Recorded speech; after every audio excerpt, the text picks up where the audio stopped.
Mesdames et messieurs, bienvenue en prison, terre aux beaux horizons. Je me présente, le gardien des lieux et de ses résidents si fabuleux. Ici, ils passent un merveilleux et mérité séjour, chacun victime de ses propres méfaits accomplis avec bravoure. Tiens, il est l'heure du contrôle. Suivez-moi, allons faire le tour.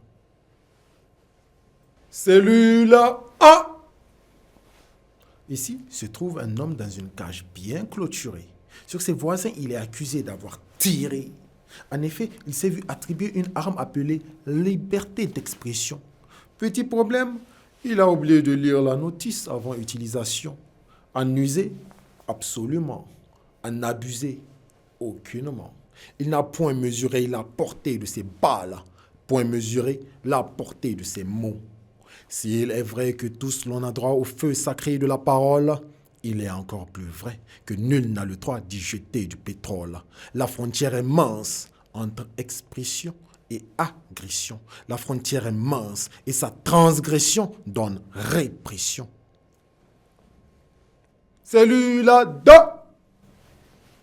Ici se trouve un artiste dont l'art farfelu attriste. Marionnettiste, il manipule, manigance l'arme de l'information avant de procéder à sa déformation. De plusieurs œuvres et chefs-d'œuvre, il est auteur. Nous les appelons fake news et en somme consommateurs. Bien muré derrière la vitrine de son écran à la manière d'un tireur embusqué, il tire furtivement sur les pauvres internautes armés de son mousquet. Face à lui, ceux ne portant pas le gilet pare-balles de l'esprit critique sont sans protection. Une fois touchés, ces victimes succombent à la maladie de la désinformation et deviennent agents de sa propagation. Même incarcéré, aujourd'hui encore continue de se répandre son infection. Cellule 3. Cellule du fond. Ici séjourne une fille en apparence traumatisée. Normal, d'un crime de masse, elle s'est vue accusée. Mais comment? De quelle arme aurait-elle bien pu user?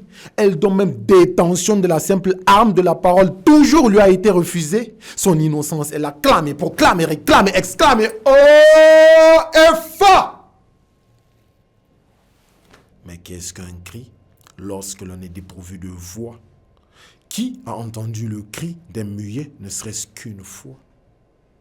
Oui, n'est pas plus muet que celui-là qui parle sans que nul n'écoute, même muni d'un porte-voix.